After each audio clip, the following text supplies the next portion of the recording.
Hello जय हिंद साथियों, कैसे हो आप सभी लोग। आई होप आप सभी लोग अच्छे होंगे, आपकी तैयारी अच्छी चल रही होगी। तो जो भी मेरे साथी रेलवे एसएससी जीडी और दिल्ली पुलिस की तैयारी कर रहे हैं, ये वीडियो खासकर उनके लिए है। आपने जैसे पिछले हमारे दो सेशन देखे होंगे, जिसमें हमने एक सेशन में हमें दिल्ली पुलिस की नई भर्ती आने वाली उसके बारे में बात की थी, और दूसरा सेशन था एसएससी जीडी के बारे में, जिसके फॉर्म है 27 अगस्त से शुरू होने वाले हैं। जिसके एग्जाम है जनवरी फरवरी की टेंटेटिव मंथ दे रखा है हमें कि उस टाइम में एग्जाम हो सकते हैं। तो एसएससी वैसे अभी अपने टाइम के अनुसार ही चल रहा है, अपने कैलेंडर के अनुसार चल रहा है। उस हिसाब से आपके एसएससी जीडी के जो एग्जाम है वो कंडक्ट करवा लिए जाएंगे। तो काफी स्टूडेंट का एक क्वेश्चन था कि हम एसएससी जीडी के साथ साथ दिल्ली पुलिस की तैयारी कैसे कर सकते हैं, क्योंकि इनमें बस एक सब्जेक्ट का डिफरेंस है, बाकी लगभग सारा सिलेबस सेम है।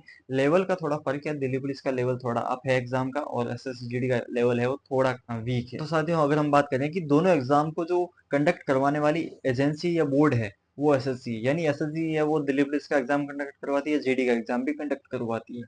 तो लेवल में आप देख सकते हो खास फर्क नहीं होगा। बस आपके फर्क दिखेगा तो मैथ के क्वेश्चन में दिखेगा, क्योंकि दिल्ली पुलिस में मैथ वो थोड़े अच्छे लेवल की पूछी जाती है, और जीडी में नॉर्मल एक लेवल की मैथ पूछी जाती है। और अगर दिल्ली पुलिस के सब्जेक्ट के बारे में बात की जाए, जो की होती है जनरल अवेयरनेस, आपकी जो जीके है, उसके साथ साथ उसमें मेनली फोकस करंट अफेयर पे होता है। उसके अलावा मैथ, रीजनिंग और कंप्यूटर ये सब्जेक्ट होती है। और एसएससी जीडी में आपकी जनरल अवेयरनेस हो गई, उसमें करंट अफेयर आ गया अपना, रीजनिंग, मैथ, और इसके अलावा जो चौथी सब्जेक्ट जीडी में है वो है हिंदी या इंग्लिश। हिंदी या इंग्लिश, इन दोनों में से आपको एक चूज करना है। इसमें आपके 80 क्वेश्चन आएंगे, जीडी में 20-20 क्वेश्चन पर सब्जेक्ट के आएंगे, और उसी के अलावा जैसे दिल्ली पुलिस है उसमें 25-25 क्वेश्चन आते हैं। तो हम सबसे पहले हम बात करें जनरल अवेयरनेस की। तो जनरल अवेयरनेस ऐसा सब्जेक्ट है वो जो हर एग्जाम में आता है, हर एग्जाम में, यानी कांस्टेबल के एग्जाम में आया हुआ जो क्वेश्चन है वो कई बार यूपीएससी के पेपर में भी देखने को मिल जाता है।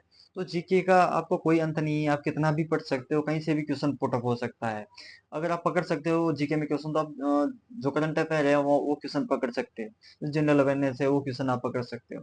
तो मैं कह रहा हूँ कि जब तक आपके एसएससी जीडी का एग्जाम हो रहा है, तब तक आप जनरल नॉलेज है उसको अच्छे से कवर करो। जितनी भी किताबें, किरण की बुक हो गई, लूसेंट की बुक हो गई, प्रीवियस ईयर क्वेश्चन है, previous SSC mainly previous year paper है वहीं से क्वेश्चंस निकालता है।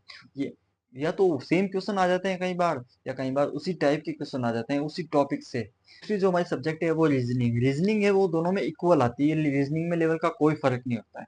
तो आप रीजनिंग को भी साथ में लेते चलो अभी। और उसके बाद में अगर बात करें मैथ की, तो मैथ में लेवल थोड़ा अच्छा होता है as compare to SSC GD. तो जीडी में जो मैथ का लेवल है इतना हाई नहीं होता है, क्योंकि जीडी में है वो 10th पास आउट जितने भी कैंडिडेट हैं उनके फॉर्म अप्लाई करवा लिए जाते हैं। तो उसमें मैथ का लेवल इतना हाई नहीं दिया जाता है। तो एसएससी जीडी के एग्जाम तक आप दिल्ली पुलिस के ये 3 सब्जेक्ट भी कवर कर सकते हो। उसके अलावा जो हिंदी इंग्लिश है वो आप साथ में पढ़ते जाओ। जैसे ही जीडी का एग्जाम खत्म हो जाए, उसके बाद में आप एक बार अपना सारा रिवीजन कर लो, और साथ बाद में कंप्यूटर पढ़ लो। ऐसा नहीं कि आप जैसे जनरल जीके भी पढ़ रहे हो, रीजनिंग, मैथ, कंप्यूटर, हिंदी सारी पढ़े जा रहे हो, तो ये आपका टाइम वेस्ट होगा और कुछ नहीं होगा। क्योंकि कंप्यूटर ऐसा सब्जेक्ट है जो आप लास्ट में मुश्किल से 15 से 20 दिन में पढ़ सकते हो, कोई बड़ा सब्जेक्ट नहीं है। मुश्किल से 50-60 पेज के नोट्स हैं वो आप अच्छे से कवर कर सकते हो। तो ये था दिल्ली पुलिस और एसएससी जीडी का जो एग्जाम का जो पैटर्न है कि कितने के जो क्वेश्चन आते हैं, कौन कौन से सब्जेक्ट है सेम है। अगर हम फिजिकल के बारे में बात करें, तो फिजिकल में आपको थोड़ा बहुत इसमें डिफरेंस देखने को मिल जाएगा। दिल्ली पुलिस में है वो लड़कों के लिए 1600 मीटर की रेस होती है, और एसएससी जीडी में 5 किलोमीटर की रेस होती है। बस ये लड़कों वालों में थोड़ा फर्क है, बाकी लड़कियों वाले में आपके 1600 मीटर की रेस होती है एसएससी जीडी में भी और दिल्ली पुलिस में भी। बस दिल्ली पुलिस में थोड़ा टाइमिंग है वो 8 मिनट होता है, और एसएससी जीडी में वो 8.5 मिनट होता है। मेडिकल प्रोसीजर जैसे आपको पता ही है, इस बार भी दिल्ली पुलिस के जो मेडिकल हैं वो पैरामिलिट्री ने कंडक्ट करवाए थे, उस तरह एसएससी जीडी में मेडिकल का पैटर्न सेम ही है। तो मेनली फोकस आप अभी, मैं कह रहा हूँ कि जो दिल्ली पुलिस की तैयारी करने वाले साथी हैं उनको मैं कहना चाह रहा हूँ कि 2025 में भर्ती आएगी, और एसएससी जीडी की वो एग्जाम डेट सारा कुछ आया हुआ है। तो आप अभी इसकी तैयारी करो, इसमें आपको पूरा अपना जो एफर्ट है इसमें लगाओ। अगर इन दोनों जो वैकेंसी है इनमें अगर मैं डिफरेंस की बात करूँ, तो जॉब प्रोफाइल में डिफरेंस है और कोई डिफरेंस नहीं है। एसएससी जीडी में थोड़ी आपको जो जॉब है थोड़ी हार्ड होती है, और दिल्ली पुलिस में एज कम्पेयर टू जीडी थोड़ी इजी होती है, क्योंकि पैरामिलिट्री है उनकी ड्यूटी अलग होती है, और बाकी दिल्ली पुलिस में ड्यूटी थोड़ी आसान होती है, क्योंकि दिल्ली से कहीं बाहर नहीं जाना होता है। लेकिन जीडी में आपको दूसरे दूसरे स्टेट में भी भेज दिया जाता है, बस यही डिफरेंस है। कुछ साथी हैं जो सिर्फ दिल्ली पुलिस की ही करना चाहते हैं, एसएससी जीडी में पैरामिलिट्री में पोस्ट में नहीं जाना चाहते हैं।